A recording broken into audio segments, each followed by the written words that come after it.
c'est la joie, mais c'est la joie grandissante. Vous avez vu, on a commencé avec Jean-Michel Jarre, déjà c'était waouh, c'était incroyable, Jean-Michel Jarre. Après, on a fait d'autres sessions, on vient d'avoir Cobuzz.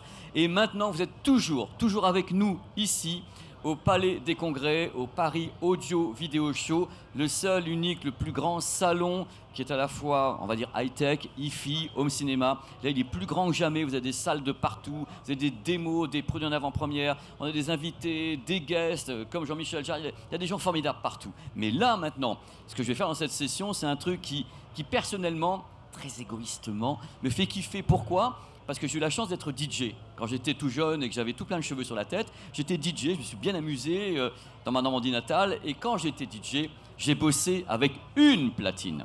Une platine que tout le monde connaît, même les jeunes maintenant, même le monde du rap, le monde du R&B, tout le monde connaît cette platine parce qu'il n'y en a qu'une. Et c'est vraiment une seule. Et donc je suis très très content de vous accueillir ici avec justement la platine Technics qui s'appelle la 1200. Et la 1200 fête ses 50 ans. Un demi-siècle d'existence pour cette platine iconique, c'est rien de le dire. Bonjour messieurs.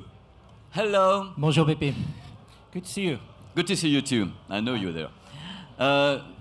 Présente-toi. Stéphane Alterno, donc directeur des ventes Europe pour Technics. Et Pépé faisait allusion aux 50 ans. Et ce modèle, c'est également 3,5 millions de platines vendues dans le monde. Et qui poursuit aujourd'hui avec cette édition limitée dans laquelle on a sorti 7 différentes couleurs avec chacune un numéro de série différent. On célèbre ainsi les 50 ans de la platine. Répète le nombre de platines vendues. 3,5 millions sur ce même modèle, sur ce même châssis. 3,5 millions de platines vendues, parce que sur ce châssis, t'as pas eu Pioneer qui a fait des platines ou un truc comme ça, en association avec vous en plus? En Technics only, 3,5 millions. Donc Technics, voilà, 3,5 millions, c'est un succès incroyable dont on va parler. Hello sir, how are you? Super fine. My first time at Paris. And I don't think your mic is on or something like that. Yeah. Would you mind to speak? Okay. Okay, this is the first time here for you? Okay. Yeah. Yeah. Okay, it's great now. Yeah. I'm absolutely pleased to be here. And see so many interested people. It's a great show, and I'm absolutely impressed by the huge number of visitors. It's huge. You're in Paris. Really good. Definitely, you're in Paris. Of course. This is the place to be. I mean, what is your job? I mean, in Technics International Company. Yeah, I forgot to introduce myself. I'm Frank. I'm a European product manager for Technics, and I'm super happy to be here today to speak a little bit about our products, which we exhibit and which we make you to listen in our booth. By the way, come by the Technics booth. It's just around the corner. Please listen to our products. Absolutely worth it. Non, il attaque déjà très très fort parce que bon, il a dit qu'il était, ce monsieur. Thank you for that. Et de toute façon, n'importe comment, c'est sympa ici, mais allez écouter les platines. Donc le mec, déjà, non, c'est pas vrai, je rigole. Merveille, il envoie les gens déjà ailleurs. Mais restez là, c'est ici que ça se passe, il est là, lui. Donc vous écouterez les platines après les platines Technics. Est-ce que tu peux me parler un petit peu, Stéphane, de l'histoire? Parce qu'il y a quand même une légende, il y a des tas de légendes autour de ces platines. Parce qu'on a dit que c'était des platines qui étaient pour les DJ, mais est-ce qu'à la base, quand Technics a pensé cette platine, qu'il l'a créée, donc platine à entraînement direct, il n'y a pas de courroie dessus, donc les DJ aimaient bien, moi j'étais là en train de frotter la feutrine, c'est le mec déjà, 10e interview, je suis déjà par terre. Frotter essayez de me dire votre truc, alors frotter la feutrine. Est-ce que c'était une platine qui était à la base destinée aux DJ, ou est-ce que vous l'avez créée autre chose que pour les DJ? Les DJ se sont l'appropriés, ils se sont dit c'est à nous, c'est ma platine. Oui, tu connais très bien, tu connais parfaitement l'histoire, Pépé. En aucun cas, la cible DJ avait été identifiée. C'est grâce uniquement à la technologie et au savoir-faire qui avait été mis en place, qu'est l'entraînement direct, que du coup est rendu... les premiers utilisateurs ont été les radios. Les radios, et principalement aux États-Unis, puisque ça leur évitait des coûts de maintenance au niveau des courroies. Donc il n'y avait plus de courroies. La technologie du moteur à entraînement direct, il n'y a plus de courroie. C'est un moteur principal axial, dépourvu de courroie. Donc pour les stations de radio, ça se traduisait par plus de maintenance, plus d'entretien, plus de courroie à changer. Ça, c'était le premier point. Le deuxième point, meilleure inertie, moins de vibrations, meilleure qualité. Donc les premiers vrais utilisateurs de cette platine, c'était les stations de radio.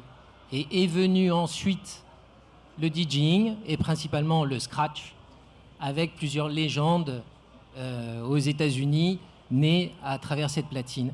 Et au fur et à mesure, cette platine, elle a même permis de faire évoluer certains courants musicaux, puisqu'on atteint la vitesse de 33 tours par minute uniquement au bout de 0,7 secondes, ce qui fait qu'on passe de 0 à 33 tours en un éclair et a rendu possible la création de nouveaux morceaux. Voilà.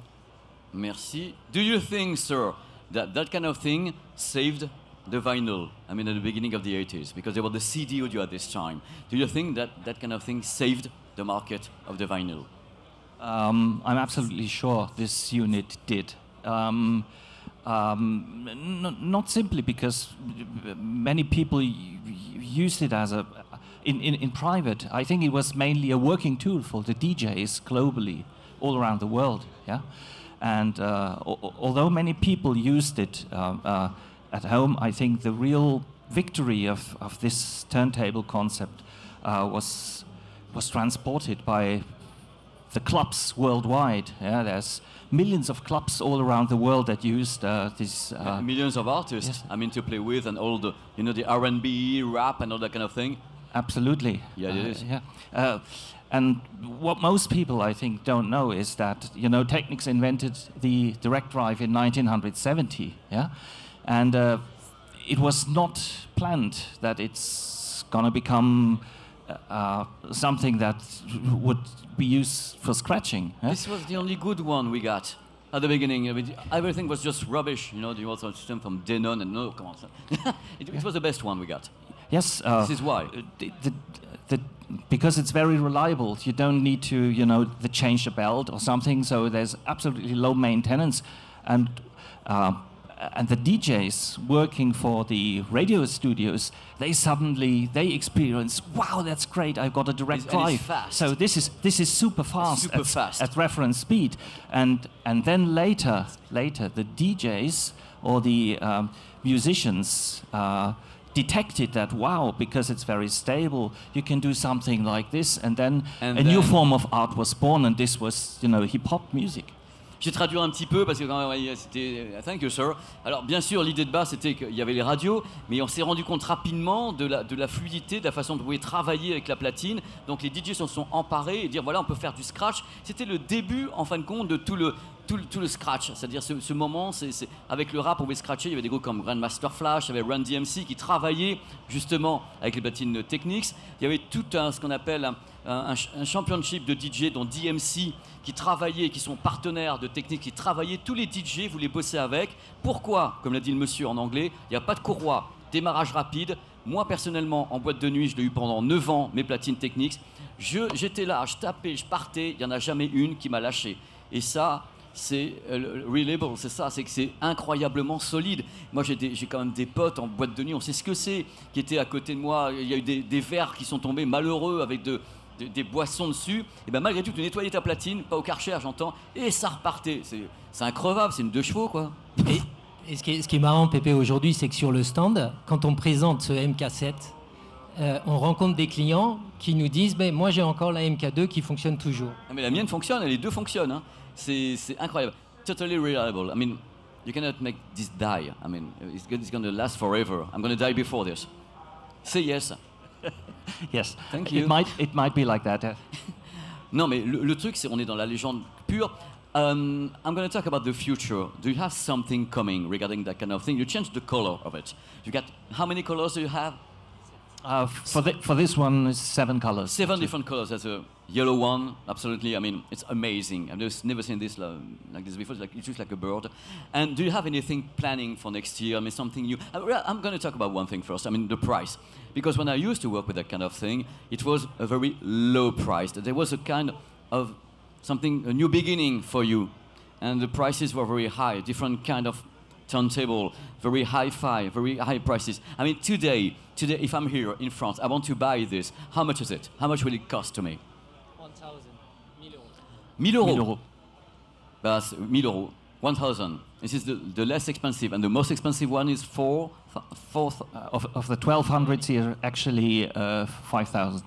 5 For the yeah. most expensive. On va faire en français. 5 000 pour la plus chère. La plus chère, c'est la SL1000. La SL1000. Et elle est à 20 000. Combien? 20 000. 20 000 euros. Bon, bonne année. Donc, la moins chère... 2 000 à 20 000. Alors, sorry about the mic. I mean, il faut que tu m'expliques un petit peu. Le prix moyen du marché en France sur une platine vinyle, c'est 150 euros. Oui. Et la gamme Technics démarre à 1 000 euros et monte jusqu'à 20 000 euros. Voilà. Alors, moi, j'ai la question. Mais la question, tu sais, la question du journaliste qui n'a rien compris. Le truc, c'est 1 000 euros. Je veux bien, d'ailleurs, c'est cher, je trouve, parce que bon, je sais ce que c'est. Je ne vais pas vous faire le sketch, j'aime cette platine.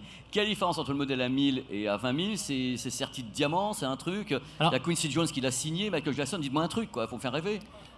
La montée en gamme, elle se fait au niveau des matériaux. Ce que va rechercher l'utilisateur avec sa platine, c'est d'avoir le moins de vibrations possible, le plus de stabilité et une inertie parfaite.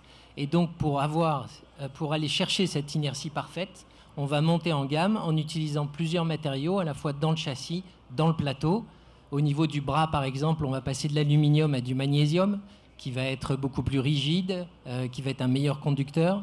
Et on va jusqu'au pied, sur lequel, sur certaines séries, on va utiliser un caoutchouc qui a servi au traitement antisismique pour la construction des immeubles au Japon, qu'on va retrouver dans les pieds de la platine, et qui rend comme ça complètement stable la platine. Là, c'est la table qui bouge, c'est pas la platine. Hein. Non, c'est la platine. Et non, mais il faut le savoir. Non, mais le truc qui est important, moi je vais te raconter une anecdote là-dessus, ça va faire marrer tout le monde parce qu'on est quand même pour se marrer. Figure-toi que sur les grosses boîtes de nuit où j'ai travaillé, où il y avait une grosse sono, pour éviter justement les vibrations, on avait placé les platines vinyles ou les modèles Denon dans une sorte de bloc qui était fait avec béton, sable, parce qu'on sait qu'entre les deux on amortit, donc la platine était incrustée dedans, c'est encastré, ça fait qu'on pouvait pousser à fond, et le grave des systèmes JBL, je vais pas vous la faire, les assiettes passent dans la pièce, tellement ça cogne, et du coup on n'avait pas de vibration, parce qu'on avait en plus stabilisé dans des éléments, parce que c'est super important, il faut que les gens qui nous regardent le sachent, l'ennemi numéro 1 de ça, c'est les vibrations. Il n'y a pas pire. C'est là où il y a tout part en vrille, quoi. Donc, formidable. We are talking about techniques and technical things. I mean, the earthquakes and everything. You can use it in Japan for this one. Definitely. Donc, moi, j'ai envie de savoir un truc, parce que quand même, vous avez une large gamme de platines. Est-ce que c'est actuellement, I'm going to ask for this guy, I'm so sorry about this.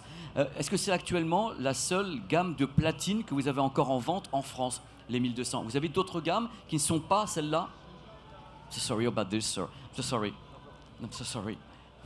Tout est articulé autour de la 1200. Donc après, on a certains dérivatifs comme la 1500, qui va être sans le pitch, sans le design DJ, qui va plus être sur un design salon, et qui va avoir un préamplificateur phono d'intégré, ce qui fait qu'on peut le connecter par câble directement sur des enceintes avec une entrée mini jack, par exemple. Voilà, c'est un dérivatif. Mais après, c'est la même technologie. The same one, and you ain't got anything in a Bluetooth turntable. Ain't got this. I mean, it's only that kind of. You ain't got any Bluetooth turntable. Not yet, but I think it's worth thinking of integrating such additional features into our turntables. I don't want to reveal too much, and officially it's not planned yet, but let's see. In Japan. I mean, one more question. I mean, we got this. I mean, I know some DJs who are still playing this. Mm-hmm. Do you have any professional CD players left, or you do not work in that kind of area? No, honestly, you do not. No. It's only this one? Neither do we have digital decks, nor do we have mixers or something like. This is from the past. This is what? From the past. I mean, alors je vous la refais parce que quand même, mais il a raison quelque part. Il dit voilà, ça c'est quelque part maintenant et l'avenir, et le CD c'est le passé. Donc, et on est sur quelque chose qui est complètement going backwards. I mean, by the way, I mean, it's incredible what you said.